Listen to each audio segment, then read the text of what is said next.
Hey ghouls and gals, welcome back to my channel. My name is Taylor and today's video is going to be the start of one of my I Love Black Horror readathon vlogs. I'm separating this month-long readathon into two different vlogs. So this vlog will have weeks 1 and weeks 2. Next vlog will have weeks 3 and 4. This is a readathon created by Kel Sweetie and I will leave all of her information down below. She's got a lot of great stuff planned for this readathon and also a number of co-hosts, so Instagram, YouTube, go ahead and check her out. Obviously, we all should be reading diverse horror or just diverse stories year long, but because it is Black History Month, this readathon is a great way to prioritize Black authors in the horror genre. So I'm really excited to dive into this vlog. I have a really exciting TBR. The first week of this readathon is Monsters Week, and this one has a lot of leeway. Kelsey said that we can do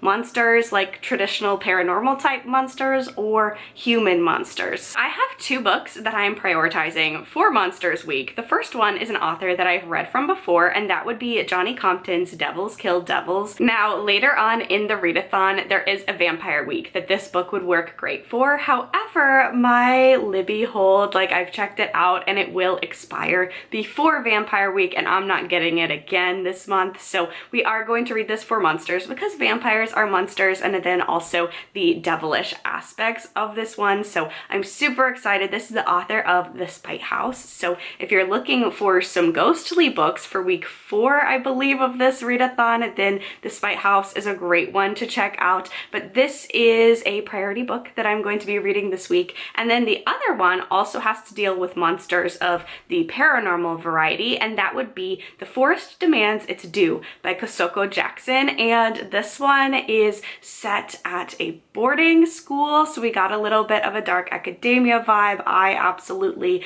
love those type of stories, and there's something in the forest that is hungry for blood, for people. People who enter the forest never return, so I am excited for this one. I believe this is either YA or NA, young adult or new adult. So those are the two books that I've got plans to read for Monster Week. If I finish these two, I'll dive into some more human monsters books. I'm thinking maybe like an S.A. Cosby would work really great here, but I'm really excited to dive into the books for this readathon. I'm going to start with Devils Kill Devils because I've read from this author before and I am very much anticipating this book. So I'm gonna go get to reading and I'll check back in with y'all later.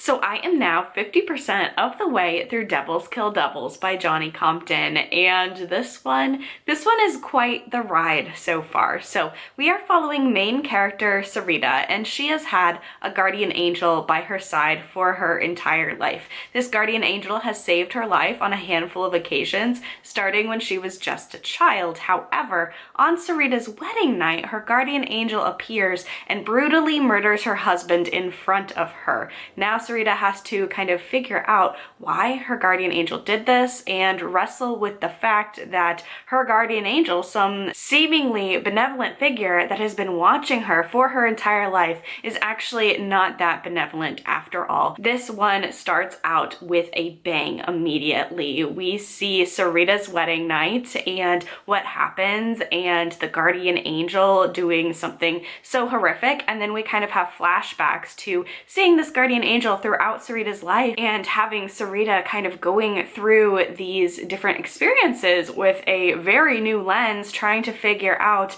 if this angel, this guardian angel who her mother has named Angelo, if Angelo is not a guardian angel, what is he? Is he something more demonic perhaps? And how can she stop him to get revenge for her husband and also stop him from hurting anyone ever again? So this one is so so interesting. It definitely feels like, you know, I don't know how spoilery this is, but a lot of blurbs are comparing it to other vampire novels, so this very much feels like a new take on vampires. Diving into Sarita's memories and getting a closer look to Angelo kind of drops some hints that he is maybe not an angelic being, but another being that doesn't age and has the capacity to always be around Sarita and also inflict great damage. And we are not only following Sarita, but we are also following some other characters that hint at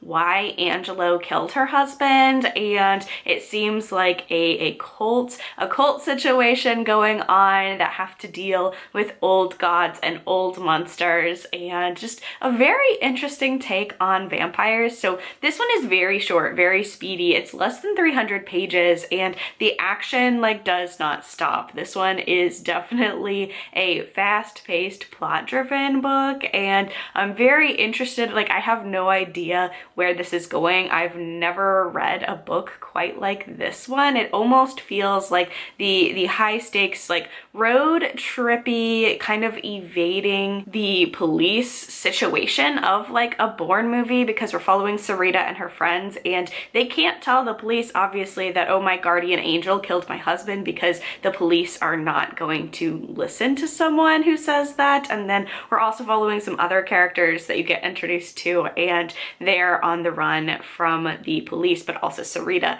and her friends as well. So it's very, very interesting, kind of like a cat and mouse, and trying to figure out the different magic systems. And Sarita and her friends, like their whole world like has kind of got turned on its head, because not only do guardian angels probably not exist, but Angelo is not one. And then if he's not an angel, what is he? And that opens up the door to so many like questions about the horrific things that lie in the shadows. And the magic and the vampires are very intriguing, and this one very fast-paced. So I'm excited to see where this one goes, because I honestly have no idea. So I'm gonna go keep reading. I will check back in later, probably when I finish this one, because again, so fast-paced, and I'm so intrigued to see what happens next.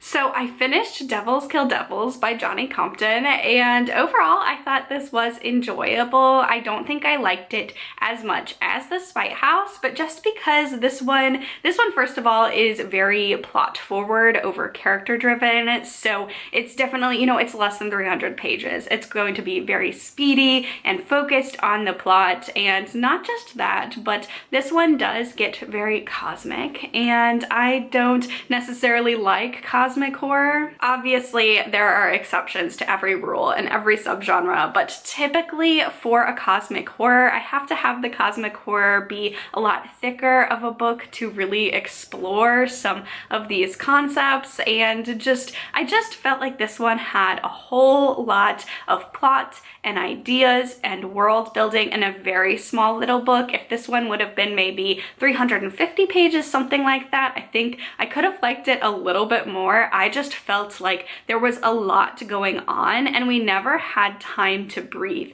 It was very fast-paced. Every chapter's moving on to something new, something grotesque. The body horror in here is crazy, and I do like the vampires. It's a very interesting and unique take on vampires, and I really loved that. Like I said, I really enjoyed the world building and just the creature creation and all of that. I just wish there was more of it. I wish there's a little bit more time to explain things, and so you, the reader, felt a little less lost in this narrative, and it was just very fast-paced. Another small thing is that sometimes this followed a lot of different characters, not just Sarita, and sometimes we would have in a chapter something happens, an event happens to a character, and we find out about it, and then in the next chapter it's like we go back in time and follow leading up to that event from that character's point of view, which kind of lost like a lot of intrigue because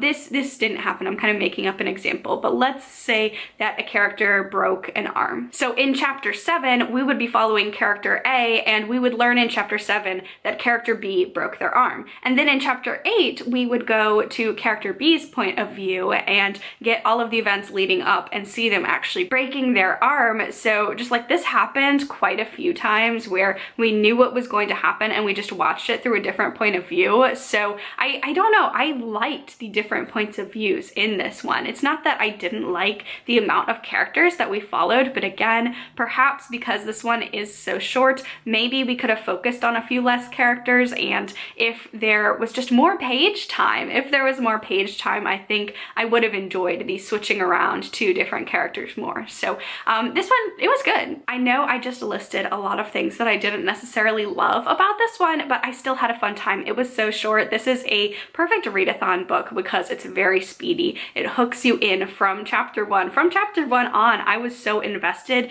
and wanting to know like what was going to happen. I liked the vampire lore. This one definitely could work for vampires. So if you're watching this and you still need a book recommendation for Vampire Week for this readathon, this would definitely work. This also does have some other cosmic things going on that slots this neatly into the monsters category as well. And of course, we do have a little tiny bit of human monsters in this one too. Overall, I would recommend this one if you are a plot-driven reader, and if you are deciding between one of two Johnny Compton books to pick up, I definitely like this Bite House more, but I would say that this one is like more ambitious. So I'm definitely very curious to see what this author comes out with next, because the two books that he's come out with so far feel so different from each other and explore very different subgenres of horror. So definitely we'll be looking forward to his third novel. And we are now moving on to the next book in this vlog, and that would be The Forest Demands Its Due. I absolutely love this cover. I also liked the Devils Kill Devils cover as well, but there's just something that draws me to this one. I love how it's very simplistic and it's just got like that skull in the middle. So I'm really excited. It's dark academia. There's something creeping in the woods. And I did go to the library today because next week is Witch Week. And I just feel like it's so hard to find witchy horror. Now I can find a lot of witchy fantasy and that's great, but I'm in the mood for witch horror. So overall, I feel like if I'm looking for a witch book, I find more like witchy contemporary or witchy fantasy. So witch horror I find is already something a little bit harder to find, and I was scouring the internet for lists of black witch horror that I had not already read. I've already read and loved The Year of the Witching by Alexis Henderson. That's my #1 rec for a witchy horror. It is also a little bit fantasy, but it's also very much horrific. But I think I found two books that could fit into, at least if not witch horror, then like a magical sort of, I don't know, speculative fiction. So I found from P. Djèlí Clark, The Black God's Drums, and this one I believe is a sci-fi, but P. Djèlí Clark also has like a lot of horror elements in their work. So this one definitely going to be sci-fi with a little bit of horror, I believe. And this one, our main character has Oya, the African Orisha of the wind and storms, who speaks inside her head and grants her divine powers. So I felt like that could definitely work for witchy or just like a magical sort of speculative time. And then I also found Within These Wicked Walls by Lauren Blackwood, and this one could also work for spirits. So if I don't get to it next week, I'm reading it week 4, but this one is about a young woman named Andromeda, and she is a Debtera, who is an exorcist hired to cleanse households of the evil eye, and so she does also deal with magic. This one also has like a haunted house element, so could work for spirits, but I felt like those magical elements, maybe we could read it for Witch Week as well. I do also have a witchy fantasy that I'd be interested in reading next week, so we'll just see. I'm getting ahead of myself, but for now I'm going to go start The Forest Demands Its Due. I have the audiobook and the ebook, so I think I'll try maybe a chapter from each and see which reading experience I prefer, and then I'll be reading that for the weekend. So I'm gonna go get to reading. I'll check back in later with another reading update.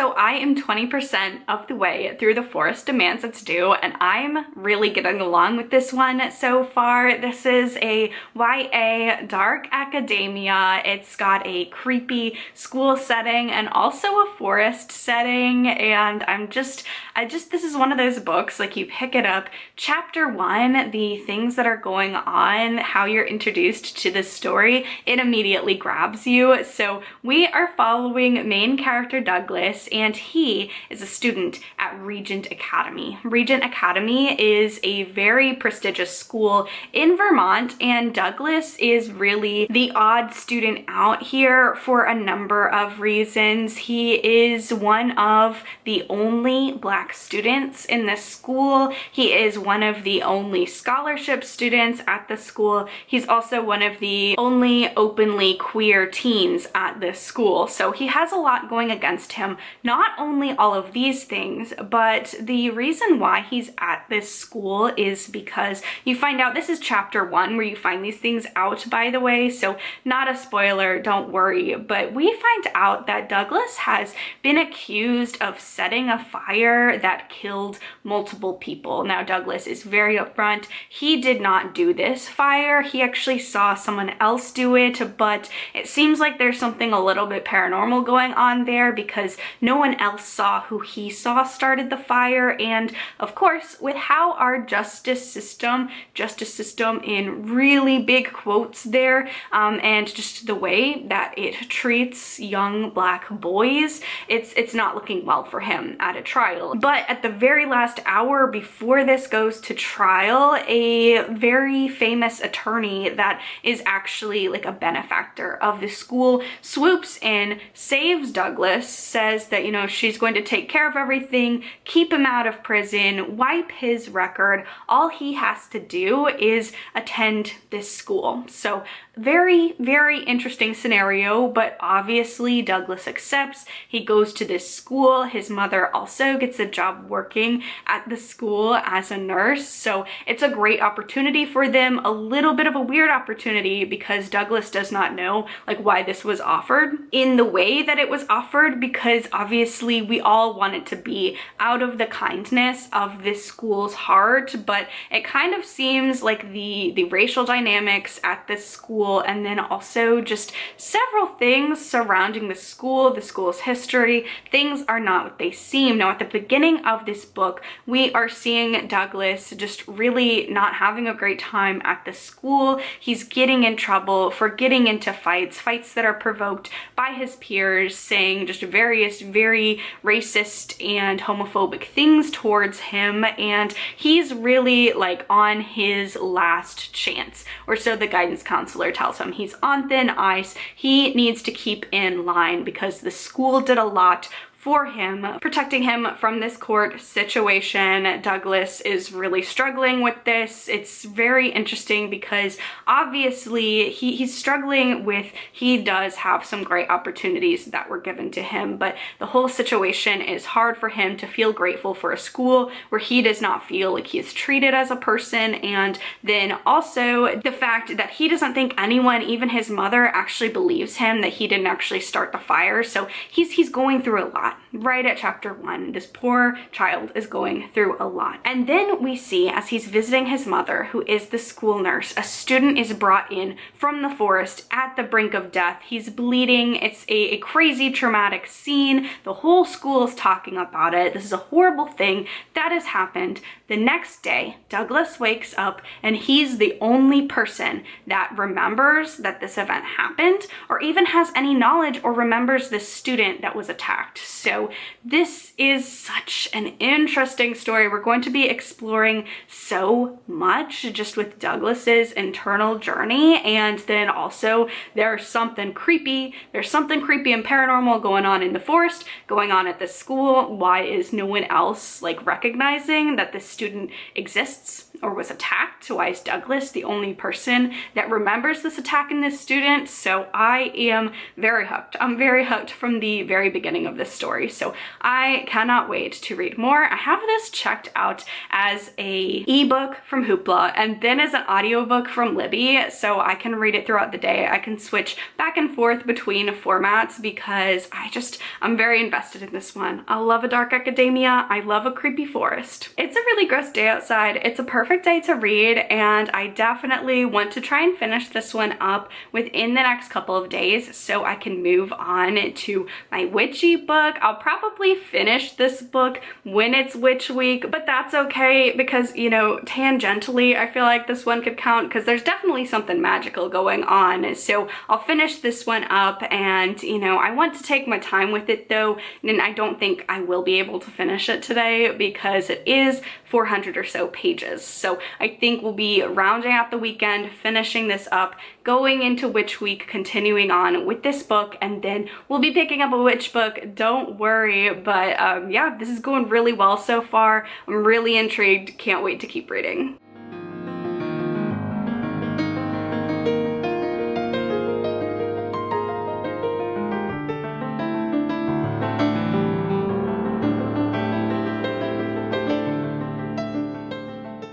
I am now 40% of the way through The Forest Demands Its Due, and I'm gonna be honest, this is actually the perfect book to bridge Monster Week and Witch Week because there are definitely monsters. There are monsters aplenty in this book. I would also say that you could make a really good case for this being a good Witch Week book because there's definitely a lot of magic within the pages of this one. I don't think there will be any vampires, but definitely spirits. This could also work for Spirits Week as well. I just love an unapologetically paranormal and magical dark academia. We do not waste any time wondering if any of these things are in Douglas's head, or maybe it's like a person in like a monster mask a la Scooby-Doo. Like, we know there's something wrong with this town, something wrong with this school, something living in the forest that is affecting the town and the surrounding area. My last update was around the 20% mark, and pretty much immediately right after that, we get a lot of answers to questions and then really opening it up to what is Douglas doing at this school. And not even necessarily what is Douglas doing at this school, but what he is going to play in all of this and what he is experiencing. There is a conspiracy. We've got definitely a lot of folklore and magical happenings and monsters and spirits, and this is a really, really intriguing time. It's definitely like, it has those folk tale elements, those folk horror elements, but it's a very excellently paced book. This author has an adult book coming out at the end of this year that I'm super excited for, but this is definitely a magical dark academia horror that's checking off all of those boxes for me because dark academia like has commentary and has certain things for the subgenre that it can't just be a book that takes place at a school. That does not make a dark academia, but just the things that are being explored, the secretiveness of things lurking beneath the perfect school exterior, and the research elements. I am loving the research elements. I love a good research montage in a movie or a book. It's very cliche, but I don't care. I will eat it up. I love that. I love the way that Douglas has gotten some information about what is happening, but has a lot more questions on his own and is trying to figure out what is happening alongside another boy who attends the school, who is the caretaker's son. So he is also coming from an outsider's perspective within the school in a lot of ways, and also an insider's perspective. There's also a little hint of a romance, which I'm cautiously excited about. I like the way it's slowly starting. There's little hints dropped throughout the chapters that this could lead from an alliance, from a friendship, into a romance. I'm hoping that it stays kind of in the background with the mystery and all of that in the horror as the forefront, but I'm liking this one so far. I'm really liking this one so far. This is a great bridge, like I started out this clip, between Monster Week and Witch Week. So overall, definitely having a lot of fun with this one. I'm gonna go get to reading. I will check back in with y'all later.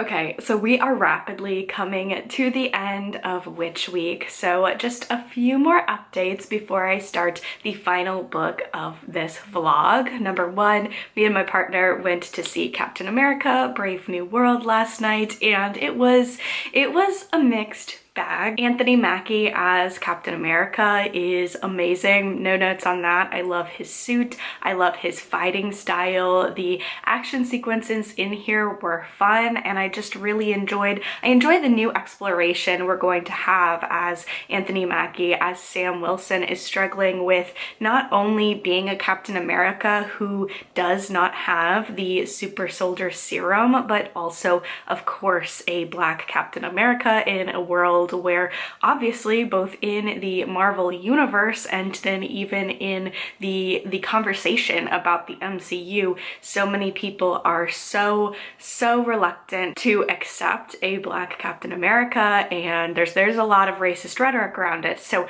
I really enjoy those aspects of Sam Wilson's character. I will say Falcon and the Winter Soldier, I feel like handled those conversations better, which kind of leads me to my main critiques with this movie is that it is called Brave New World, and that is a title that means a lot in a literary sense, and this just felt like it was a political thriller, but the messaging was so both sidesy, reach across the aisle, and all of those like very sanitized political messaging. I mean, it's a Disney movie, so I know with they're kind of trying to straddle the fence and keep every single person in the entire world happy, and that just is not going to happen. I think really trying to both sides things does come at the detriment to their creative projects, especially in terms of a movie like this one. You can see throughout the story and how it's edited together and how the story is told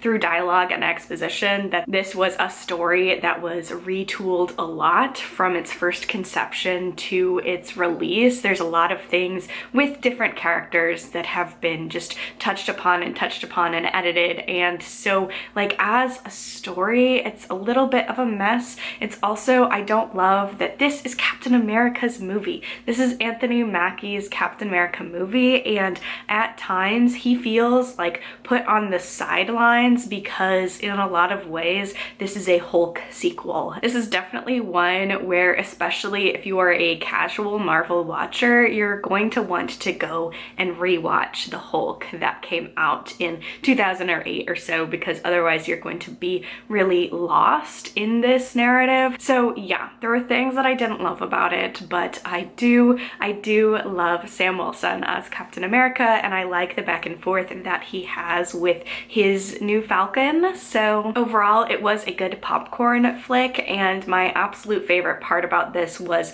when we did go see it this opening weekend was that the theater was so crowded and there were so many families and little kids, and just the little kids were at the perfect age for a Marvel superhero movie. Like when the big action scenes were happening, when the big reveals for certain characters transforming into other characters, there were gasps and the kids were just so excited and so into it, and I love that. I love that. That is like part of the joy of going to the movies, is getting to experience it with a crowd. So that was definitely my favorite part, and I'm looking forward to seeing more of Sam Wilson's Captain America in later projects. So that was that. Now moving on to books, I did finish The Force Demands Its Due last night, and I hate saying this, I hate saying this, but unfortunately just the ending just really didn't work for me. As the story progressed, we like moved away from the school setting and more into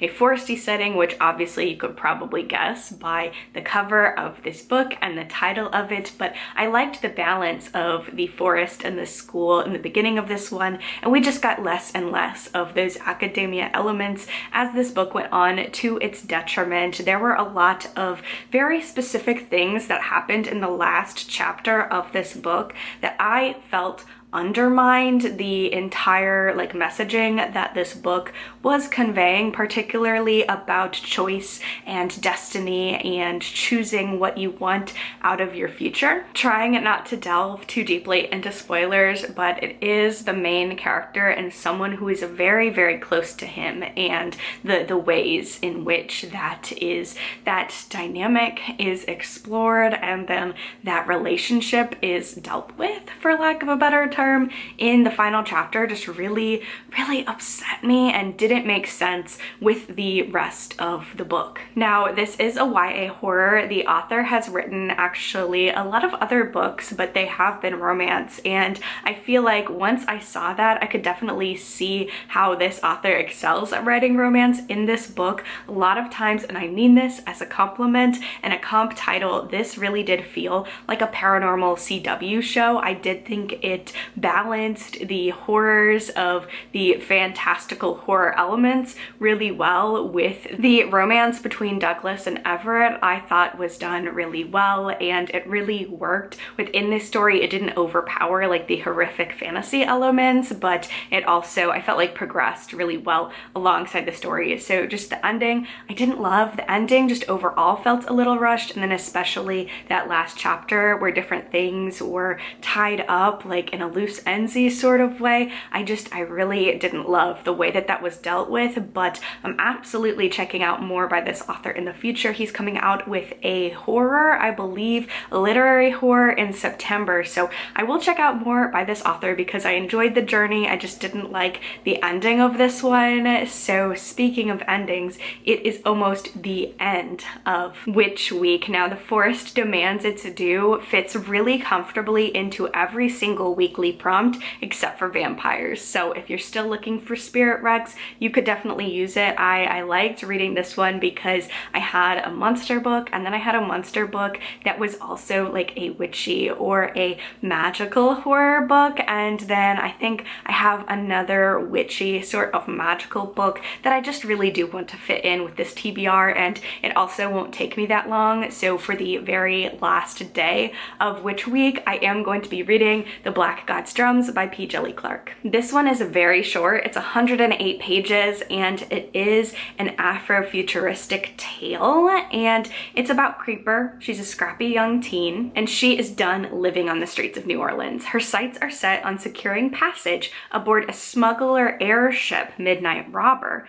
earning the captain's trust using a secret about a kidnappation scientist and a mysterious weapon he calls the Black God's Drums. But Creeper keeps another secret close to her heart. Oya, the African Orisha of the wind and storms, who speaks inside her head and grants her divine powers. And Oya has her own priorities. So definitely looking forward to this one. It is a very short, little tiny little book. It's also only 100 or so pages. So I am going to read this one, and then I'll check back in tomorrow to wrap this reading vlog up.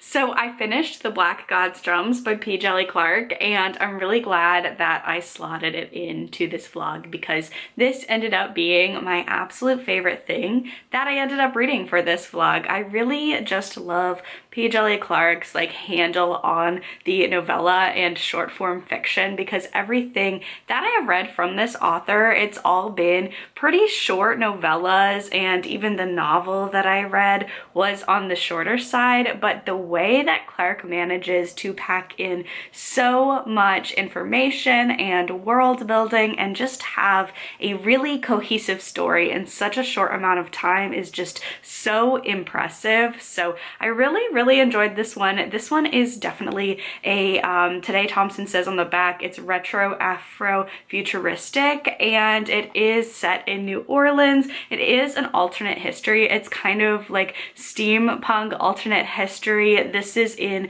a United States where the Civil War was never definitively won. So instead of a conclusive victory for the Union, the United States are still very much divided into different territories, and it's an ongoing war. New Orleans is, though, like a port where anyone can come. It's not really a part of the United States, either the Confederate States or the Union States. It's kind of a safe haven of its own. It's a very international port. A lot of different nations come and go, and it's really interesting reading the politics of not just the United States, but the entire world, and just seeing how one event in one country could cause ramifications that change the way that the world's political map looks. So I enjoy that. I enjoy that background, but we are following main character Creeper, and that is not her real name. That's her code name. She's a very street savvy young girl. She's 13 years old.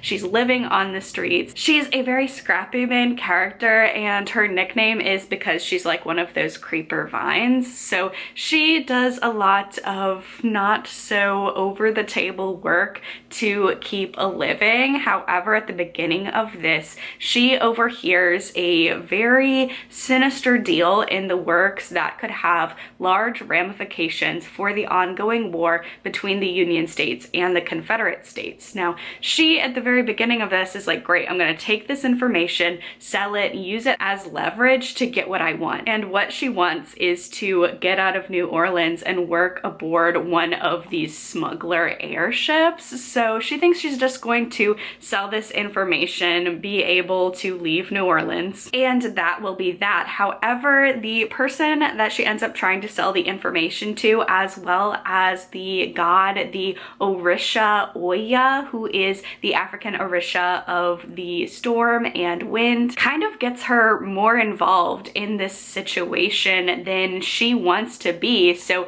Creeper is one of my favorite archetypes of characters, where they're really like, you know, think almost kind of like Han Solo in a way as well. They're like, okay, I'm just here for my own benefit. I'll help you. You're the good guys, whatever. I'm only out for me and nothing bigger than myself. And then of course we see throughout the story that that is not exactly the case. So I really enjoyed that. I loved the world building that this had. This New Orleans in a lot of ways feels very familiar, but also feels very new and fantastical. This one is more of a sci-fi than a horror. However, there are horrific elements in here, so I feel like this fits pretty comfortably into a readathon. This is definitely cementing P. Djèlí Clark as one of my favorite science fiction authors, so I am glad that I slotted it into this readathon. I think that, you know, if we're looking at witches and just as an expansion of people who can harness magical abilities, magical powers from the gods, then Creeper definitely fits into this category. So I had a lot of fun with this. This is definitely, I would say, YA. My library has it listed as one of their YA books. The main character obviously is very young, but while I do think this would appeal to YA readers, I think it also really appeals to adult readers. This is just such a great sci-fi, and especially for, like, I feel like I'm not the most well-read when it comes to sci-fi. So if you are looking for some like beginner science fiction, I really would recommend P. Djèlí Clark, because the premises are so interesting and so complex and thought out and intricate, but they're all pretty short, pretty small, so they're not too intimidating, and I just think they blend like historical fiction and sci-fi with some blends of horror as well. So I had a great time with this book. Perfect book to wrap up this vlog, but that is going to be it for I Love Black Horror Readathon weeks 1 and 2. Make sure to subscribe to my channel to check out all of my content, but also my vlog for weeks 3 and 4. I'm reading some really exciting books for that vlog, including a modern vampire classic. So make sure that you subscribe to my channel, give this video a like if you liked it. Stay safe, stay spooky, and I will see y'all in the next video. Bye!